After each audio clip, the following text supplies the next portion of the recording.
Hi friend, नमस्कार, प्रणाम तमाम भोजपुरी भाई के हाथ जगह बोल सके प्रणाम करते हैं हम आपका बैराकेश बिहारी।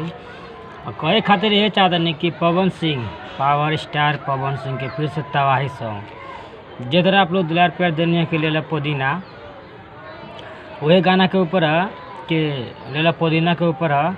और जौन कंपनी से पहले ये गाना रह लेला पुदीना, वही कंपनी से पावर स्टार पवन सिंह के कामर सॉन्ग आई जौन का नाम है पीला पुदीना। पीला पुदीना बड़ा अच्छा गाना है और बोल के सुपर डुपर हिट रही रहे के चाहिए। पावर स्टार पवन सिंह के इतना फैन बारे लोग कि स्टार हवन पहले से भी इनका हमेशा गाना ट्रेंडिंग में चलेला और ट्रेंडिंग में रहे के चाहिए और ट्रेंडिंग में आप लोग बनाई जा।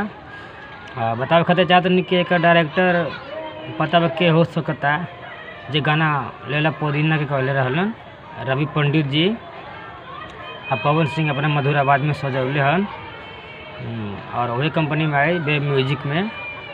और का कहीं बड़ा मस्त गाना है डुएट सॉन्ग है, आप लोग देखी दिला प्यार दी जा एक बार का तबाही मचाई जा। आई न कि जब पुदीना गाना आई ओकरा के भूल जाए के हुनकर को सुने का कामर सॉन्ग पवन सिंह के आयल रहे कि बेल के पतैया के चटैया ओकरो को सुने का सबके दुलार प्यार दिया आशीर्वाद दीजिए सबके पूरा फाड़ू मीटर बारह सन सुनबा तो दिल खुश गदगद हो जाए। और कमेंट करके जरूर बताएब जा। अब वेब म्यूजिक में कल सुबह 6:45 रिलीज हो जाएगी, सॉरी 6:45 5:45 पे गाना आप लोग के देखे के मिली वेब म्यूजिक के मेन चैनल पे।